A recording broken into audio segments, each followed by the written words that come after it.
Olá, pessoal, bem-vindos a mais um podcast História de Sucessos do Instituto JF. Hoje o nosso convidado é o Matheus Ibarra. Tudo bem, Matheus? Tudo bem, Thaís, você? Tudo jóia. Vamos começar, então, Matheus, saber mais da sua vida, né? Você entrou na escola em que ano? Putz, tem que fazer a conta, 2013, Você se formou eu acho. em que ano? Me formei em 2020. Todo mundo dá um bug assim quando eu faço essa pergunta. É confuso essa. 2020. Isso. Tá. Então, quase 3 anos que você se formou. Dá pra fazer 3. Parece muito mais. Parece, né? Parece. E como você descobriu a escola? Então, na verdade, foi pura coincidência. Um dia eu cheguei em casa, minha mãe, ela falou, filho, achei uma escola aqui, dá uma olhada, vê o que você acha. E nem olhei e falei, tá bom, me inscreve aí, vou fazer a prova. Mas você morava aqui perto? Não morava longe, mas não morava perto. Morava pertinho do CD em Anguera, ali no Morro Doce. Uhum. Então, de carro é perto, mas dependendo do trânsito, dá uns 40 minutinhos ali. Uhum. Eu acho que ela achou no Instagram, alguém compartilhou e acabou encontrando. E aí veio prestar aqui pra ver o processo Vim de fazer a admissão. prova.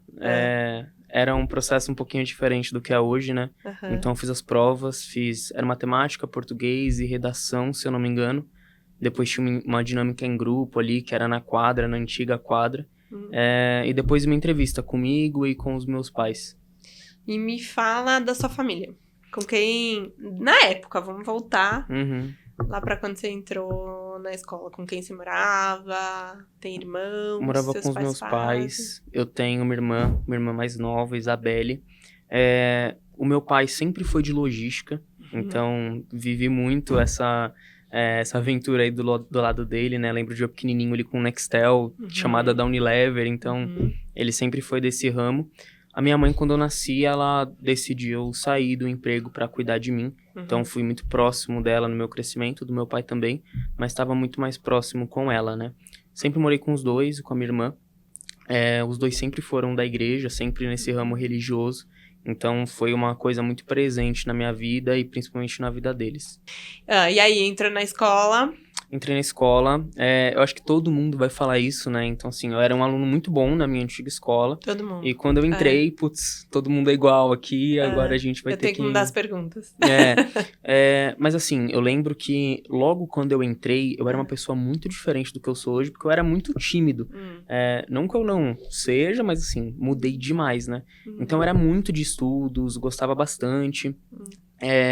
Foi um choque, foi muito diferente, né? Mas não foi um grande problema pra mim no início, questão de notas, estudo, até que foi bem tranquilo. Mas você já estudava integral? Onde você estudava? Eu estudava em uma escola chamada Colégio Reflexão, que era perto de onde eu morava. Não era integral, era manhã, era uma escola particular, mas eu sempre tive muita facilidade para aprender as matérias básicas, assim.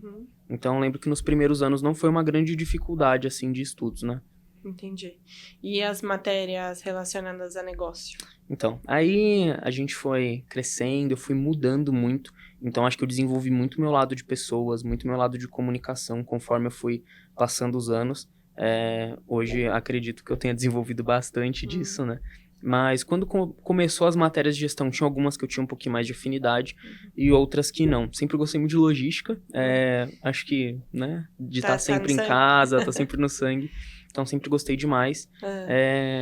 Mas, assim, foi uma experiência nova, né? Foi uma abertura de portas, assim, a gente vê como funciona dentro da empresa, essas matérias de administração.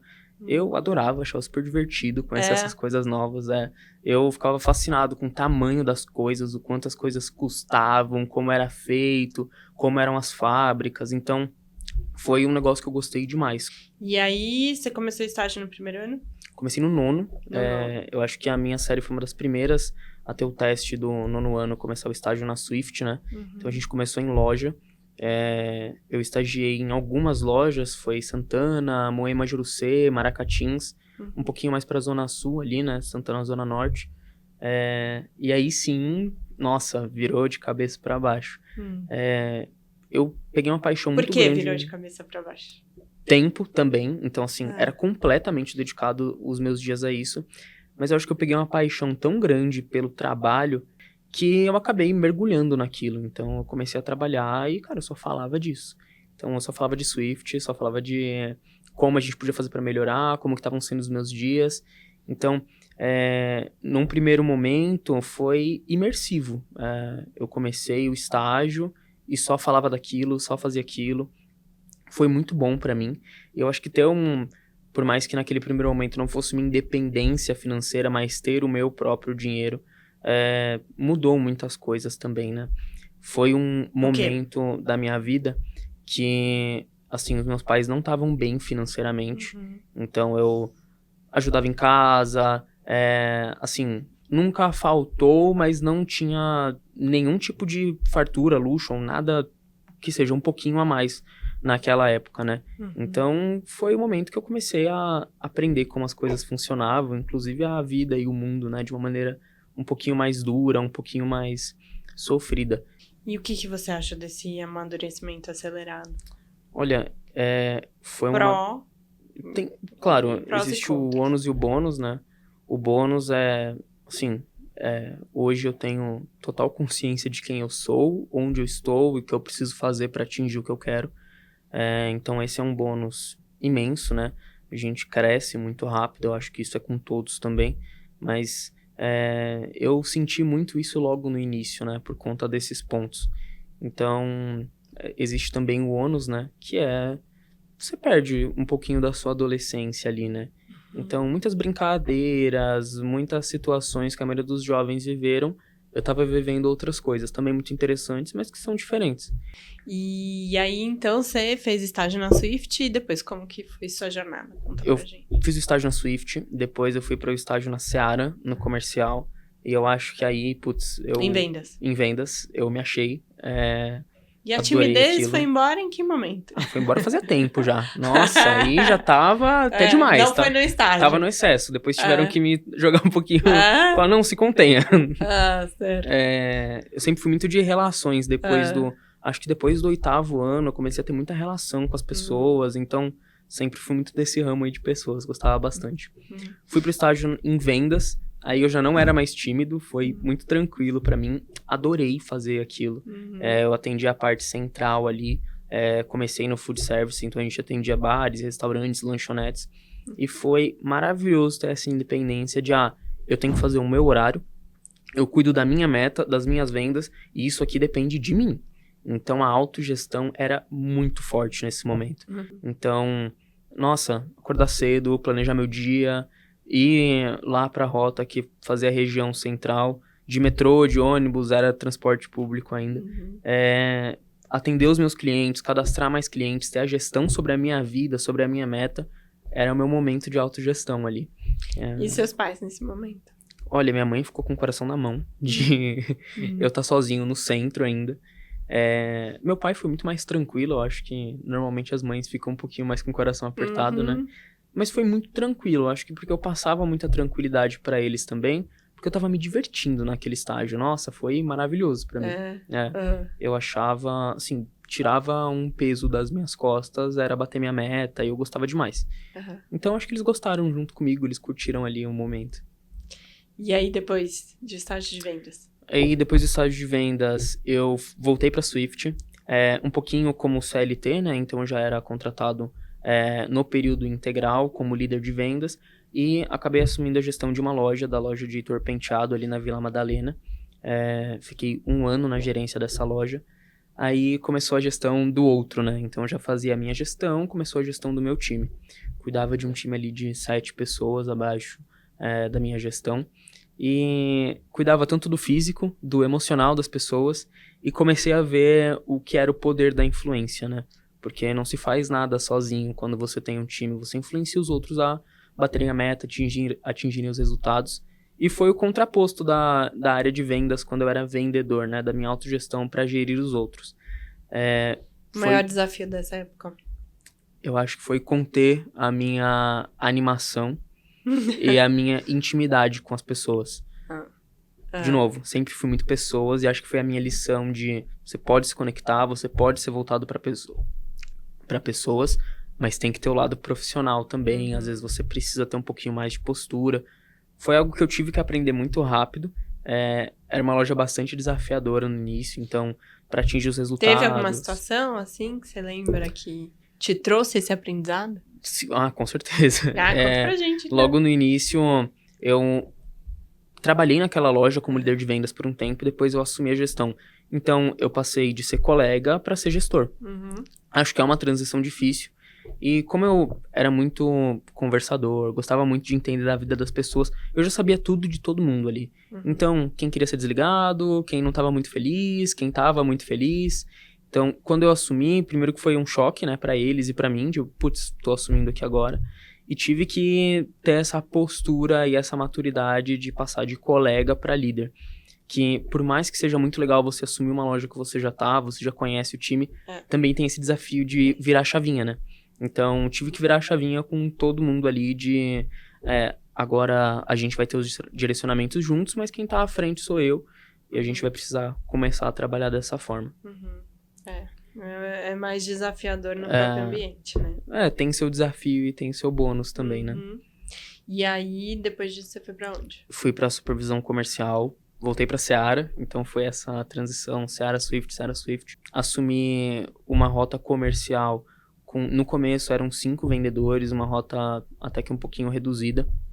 E, de novo, voltei pro comercial, acho que me encontrei de novo, adorava Swift, mas muito diferente, justamente por conta dessa liberdade, essa independência, essa gestão dos seus próprios resultados, né? Então, na Seara a gente tem muitos KPIs, são muitas metas diferentes que a gente precisa atingir e tudo isso influenciando o seu time para vender, para atingir essas metas, né? Matheus, você se destacou bastante nessa época de supervisão. Dá uma dica aqui para quem tá indo para a área de supervisão agora. Gente,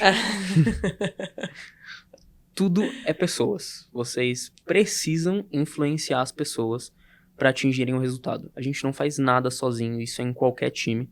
Eu acho que esse é o principal. Conheça o seu time a fundo, você precisa saber o que motiva e o que movimenta eles para aí sim dar os direcionamentos. Eu acho que esse foi o principal. Precisa sim ter a cobrança de resultados, mas quem atinge eles são pessoas. A gente precisa ter esse foco, precisa ter esse entendimento também. Qual que foi a importância da sua família em todo esse processo?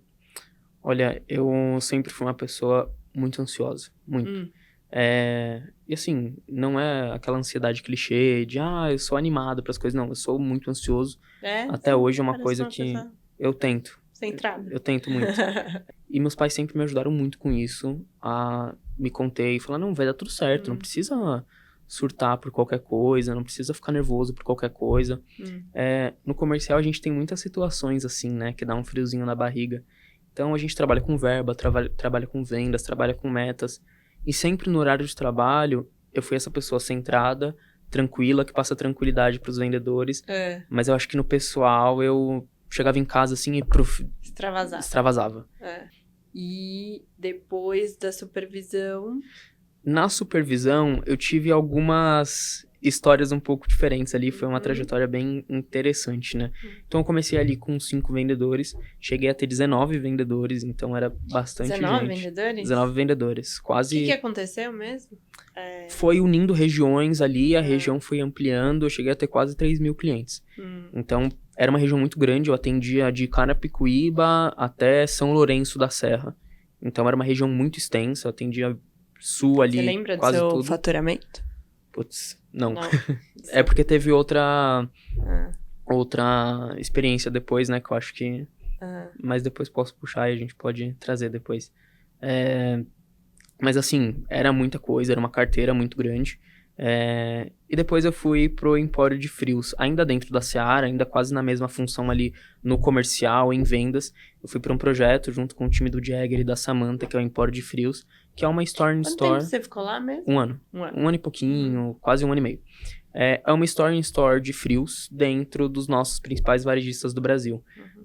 Foi também uma virada de chave, porque eu atendia clientes ali regionais, atendi padarias bastante grandes, mas sempre ali dentro de São Paulo, redes com até 5, 6 lojas no máximo. Atendi os açougues, então Tennessee, por exemplo, tem 30 lojas, Parisienne tem quase 50 lojas, mas eram coisas muito regionais aqui em São Paulo. Quando eu fui pro Empório, a gente foi pro mundo do AS/HS, que é autosserviço e hiper e super, né? Então, passamos de bandeiras regionais para GPA, para Lopes, para Sonda, Savenhago, que são grandes redes aí do Brasil. E assim, foi uma experiência maravilhosa, porque é um modelo de trabalho muito diferente das redes regionais, né? Quando você trata de grandes redes, tudo é muito grande. O investimento é muito grande, a quantidade de lojas, a venda. Então ali a gente cuidava de principalmente 5 SKUs, os 5 principais frios, né? Presunto, mortadela, salame, levíssimo e peito de peru. E tava faturando ali quase 3 milhões por mês só nesses 5 SKUs, né? Então, para 300 lojas. Era um time muito pequeno, então tinham 2 pessoas do comercial, 3 pessoas do trade, 1 pessoa de supply. Esse era o empório de frios para 300 lojas e um faturamento relativamente alto, com um lucro bruto muito alto, porque a gente está tratando de frios, né, que o EBITDA é bem mais alto. Então, a gente tinha convivência com tudo ali. Operações, a parte dos promotores estava muito próximo, a parte do trade estava muito próximo, qualquer apresentação de ação, a gente criava, a gente apresentava junto e a gente acompanhava no cliente. Valeu a pena essa experiência? Nossa, muito, maravilhoso. Acho que me ajudou muito até no desafio que eu tô agora, que foi o próximo desse. Então, muitas redes que eu atendia lá, eu tô atendendo agora pela Swift ali na parte de operações, né? E aí você foi como distrital da Swift depois? Agora eu tô como gerente distrital na Swift. Então a gente cuida da operação de loja, né? Tanto de loja física quanto de loja no varejo. Quantas são? Eu tô com 9. Então, loja no varejo, por exemplo, eu atendo o Carrefour. Lá na região tem Barbosa, que tive um contato muito próximo também. Pão de Açúcar. Todas as redes que eu já conhecia, inclusive o chefe do açougue eu já conhecia da minha loja. Foi uma experiência que ajudou muito o Empório de Frios agora nessa experiência atual. E voltando para a Swift, voltando para operações, mas agora com um novo desafio que é ser líder de líder. Então é outra virada de chave. Quanto tempo faz você já tá? Fazem 4, 5 meses. E como que tá essa experiência? Então, essa virada de chave de líder é interessantíssimo. Porque você tem que influenciar alguém que vai influenciar o time, né? E ao mesmo tempo você tem que cuidar disso tudo, sem passar por cima do seu liderado. E falar diretamente com o time dele, para não tirar o poder, tirar a influência dele sobre o time, né? Matheus, estamos chegando aqui no fim do nosso... caminhando para o fim do nosso bate-papo. Toda essa jornada que você teve, se você pudesse resumir em uma palavra, qual seria? Posso parecer clichê, mas metamorfose. Ou adaptabilidade, talvez. Eu acho que o que mais me ajudou nessa trajetória foi ir me moldando a minha realidade e evoluindo com isso, né? E onde você quer chegar? Olha, eu posso dar uma resposta aqui muito geral. Eu acho que o meu objetivo não é um cargo, um lugar, não é nada disso, para ser muito sincero, uma área. Eu acho que eu quero chegar no ponto de ser um grande formador de pessoas e de ser reconhecido como um ajudador na trajetória dessas pessoas. Então, é uma coisa que me move muito, é ajudar, influenciar e mudar a vida de algumas pessoas, né? Que passaram pelo meu caminho, que eu passei pela delas. Legal. Matheus, então agora eu vou te falar 4 palavras e você vai me falar o que elas representam na sua jornada e na sua vida. Tá bom? Tá bom. Conhecimento. Essencial. De novo, eu acho que o conhecimento é libertador, a educação liberta e dá independência. Eu acredito muito nisso. É uma coisa que eu levo muito pra mim, que é a única coisa que não podem tirar da gente e que eu gosto muito de passar pro meu time. Trabalho. Essencial. Mudou quem eu sou, ainda continua me transformando e é a minha oportunidade de me conectar e de mudar a vida das pessoas e a minha. Seu olho vai brilhando enquanto você falava do trabalho, contava as histórias. Prosperidade. Acho que é consequência. Não é algo que me move, mas é consequência de um bom trabalho e de bastante conhecimento. E felicidade. Acho que é plenitude. Assim, você tá feliz com o que você tá fazendo e acordar bem. E assim, eu acho que felicidade muito mais do que ter coisas ou sentir algo diferente todos os dias é constância, né? Acho que a gente não pode ser eufórico, a gente tem que ser feliz, que é bem diferente, né? Ótimo. Ótima mensagem. Obrigada, Matheus. Obrigado, Thaís. Pela conversa, por você se abrir aqui e contar um pouco mais dessa história pra gente. Pessoal, essa foi a história do Matheus Ibarra. Então, até nossos próximos convidados, nossos próximos episódios de mais histórias de sucesso do Instituto JF. Até mais.